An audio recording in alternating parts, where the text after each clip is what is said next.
Pendant que tu regardais les marchés actions s'effondrer, quelque chose d'autre se passait. Quelque chose que la plupart des gens n'ont pas vu. Quelque chose que même beaucoup de professionnels de la finance ont préféré ignorer. Un signal, discret, précis et historiquement dévastateur. Ce signal ne vient pas des cryptos, pas des actions, pas de l'immobilier. Il vient du marché le plus puissant, le plus ancien et le plus sous-estimé au monde, le marché obligataire américain. Et en ce moment, il hurle. Alors reste avec moi, parce que dans les prochaines minutes, tu vas comprendre ce que la grande majorité des investisseurs ne comprennent qu'après avoir perdu une fortune. Et une fois que tu auras compris, tu ne pourras plus regarder l'économie de la même façon. Dis-moi en commentaire, est-ce que ton conseiller financier t'a déjà parlé des obligations ? Parce que s'il ne l'a pas fait, ce que tu vas entendre va te mettre très mal à l'aise. Commençons par une image simple. Imagine que tu prêtes de l'argent à ton voisin. Au début, tu lui fais confiance. Tu lui prêtes à un taux bas, pas de problème. Mais les mois passent, il emprunte encore, et encore, il ne rembourse pas grand-chose. Et un jour, tu remarques qu'il a du mal à payer son loyer. Est-ce que tu continues à lui prêter au même taux ? Non, tu exiges plus, beaucoup plus, parce que le risque a changé. Maintenant, remplace ton voisin par le gouvernement américain, et remplace ton argent par des milliers de milliards de dollars. C'est exactement ce qui se passe en ce moment sur les marchés obligataires. Les prêteurs du monde entier, les banques, les fonds souverains, les gestionnaires d'actifs, regardent les chiffres américains. Et ce qu'ils voient les rend nerveux. La dette nationale américaine dépasse aujourd'hui les 39 000 milliards de dollars. Rien que les intérêts sur cette dette vont coûter plus de 1000 milliards de dollars cette année. 1000 milliards. C'est plus que le budget entier de la défense américaine. Et le déficit annuel, ce que le gouvernement dépense en plus de ce qu'il reçoit, devrait atteindre 1900 milliards de dollars en 2026. Ces chiffres ne sont pas des opinions. Ce sont des projections officielles du Congressional Budget Office. Et ils racontent une histoire très précise. Une histoire que les marchés obligataires ont commencé à lire. Voilà ce qui s'est passé concrètement. En l'espace d'un mois, entre fin février et fin mars 2026, le rendement de l'obligation américaine à 10 ans est passé de 3,97% à 4,44%. Ça paraît petit, mais dans le monde des obligations, c'est un séisme. Et l'obligation à 30 ans frôle désormais les 4,9%. Elle s'approche d'un seuil psychologique que beaucoup considèrent comme une ligne rouge, les 5%. Pourquoi ce seuil est-il si important ? Parce qu'au-dessus de 5%, toute une mécanique s'enclenche. Les coûts d'emprunt explosent pour les entreprises. Les taux hypothécaires repartent vers 7%. Et le gouvernement américain, qui doit refinancer 10 000 milliards de dollars de dettes cette année seulement, va devoir le faire à des taux nettement plus élevés que quand cette dette a été contractée. Tu vois le problème ? Ce n'est pas une crise future. C'est une pression qui s'accumule maintenant, en temps réel. Et ce n'est pas tout. Lors des dernières adjudications de bons du Trésor américain, la demande était si faible que les acheteurs de dernier recours, ce qu'on appelle les primary dealers, des institutions financières, obligées par leur statut d'absorber ce que personne d'autre ne veut, ont dû racheter près d'un quart d'une adjudication entière. Leur moyenne historique ? 11%. Cette semaine-là, ils ont absorbé 25%, 2 fois leur part normale. Et même avec ça, le gouvernement a dû relever le rendement offert au dernier moment pour attirer des acheteurs. Et est-ce que tu réalises ce que ça signifie ? Même les acheteurs forcés ne suffisaient plus. Le marché réclamait plus pour accepter de prêter à l'Amérique. Les traders ont un nom pour les acteurs qui provoquent comme ce genre de pression. Ils les appellent les vigilantes obligataires, des investisseurs qui, quand ils estiment qu'une politique économique est irresponsable, n'organisent pas de conférences de presse. Ils ne publient pas d'éditorial. Ils vendent, massivement. Et en vendant, ils font monter les taux. Et quand les taux montent, le gouvernement souffre. C'est leur seul et unique message. La dernière fois que ces vigilantes se sont vraiment réveillées, c'était dans les années 90. Et ce qui s'est passé mérite qu'on s'y attarde, parce que peu de gens s'en souviennent, mais beaucoup ont payé pour l'avoir ignoré. En 1994, l'économie américaine semblait parfaite. Le Dow Jones franchissait de nouveaux records. L'inflation semblait maîtrisée. Les taux étaient en bas. Tout le monde était serein. Et puis la Fed a légèrement relevé ses taux directeurs, juste 0,25%, une toute petite hausse. Mais les marchés obligataires avaient été construits sur l'hypothèse que les taux resteraient pas indéfiniment. Cette hypothèse venait de s'effondrer.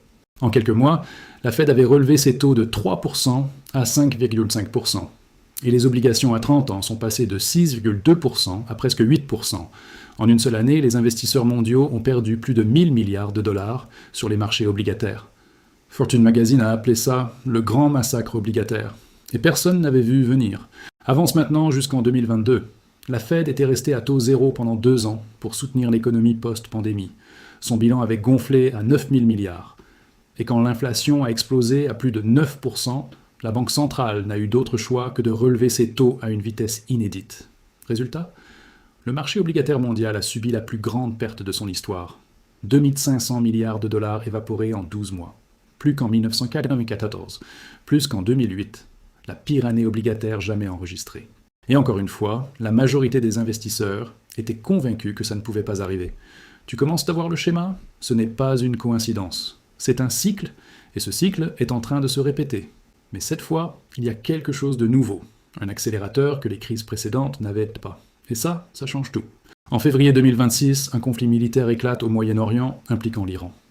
En quelques jours, le détroit d'Ormuz est défermé. Ce passage maritime, c'est le point de passage de 20% du pétrole et du gaz liquéfié mondial. Et le prix du baril de Brent bondit de 80 $ à plus de 126 $ en moins de 2 semaines. Ce choc pétrolier n'est pas qu'un problème de transport, c'est un multiplicateur d'inflation. Quand l'énergie coûte plus cher, tout coûte plus cher.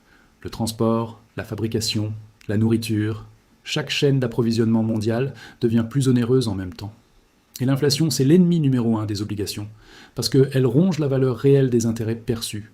Donc quand l'inflation monte, les investisseurs en obligations vendent, et les taux montent. Pendant ce temps, la Fed est paralysée. L'inflation de base aux États-Unis était déjà à 3,1% avant le choc pétrolier. Si elle monte maintenant, la Fed devrait normalement relever ses taux. Mais relever les taux quand tu as 39 000 milliards de dettes, ça signifie que chaque hausse coûte des dizaines de milliards d'intérêts supplémentaires au gouvernement. C'est une contradiction impossible. Monter les taux pour freiner l'inflation, c'est aggraver la crise budgétaire. Ne pas les monter, c'est laisser l'inflation s'emballer. Il n'existe pas de bonne réponse. Et les marchés obligataires le savent. Est-ce que tu t'es déjà demandé pourquoi on parle si peu des obligations dans les médias grand public ? Pourquoi les émissions financières parlent moins de Tesla, d'Apple, de Bitcoin, mais presque jamais du marché des taux ? Je vais te le dire.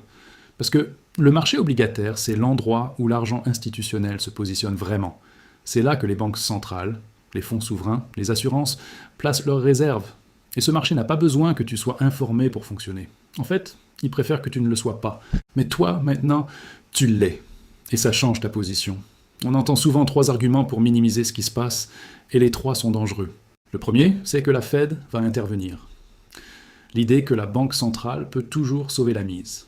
Sauf que cette idée suppose que la Fed est libre d'agir. Elle ne l'est plus vraiment. Quand la dette est si gigantesque que chaque hausse de taux aggrave la crise fiscale, la Banque centrale perd son indépendance opérationnelle. C'est ce que les économistes appellent la dominance fiscale. Et plusieurs anciens responsables du Trésor américain ont explicitement mis en garde contre ce scénario. Le deuxième argument, c'est que le dollar est la monnaie de réserve mondiale. Donc les États-Unis peuvent toujours s'endetter. C'était vrai. Mais les chiffres racontent une autre histoire. Le Japon, qui détenait plus de 1000 milliards de dollars de bons du Trésor américain, a réduit ses positions de 220 milliards depuis 2022. La Chine a réduit les siennes de 300 milliards depuis leur pic. La part des créanciers étrangers dans la dette américaine est passée de 34% à 30% en quelques années. Le mouvement est lent, mais il est là, et il s'accélère. Le troisième argument, c'est que les États-Unis ont toujours trouvé une solution. Certes.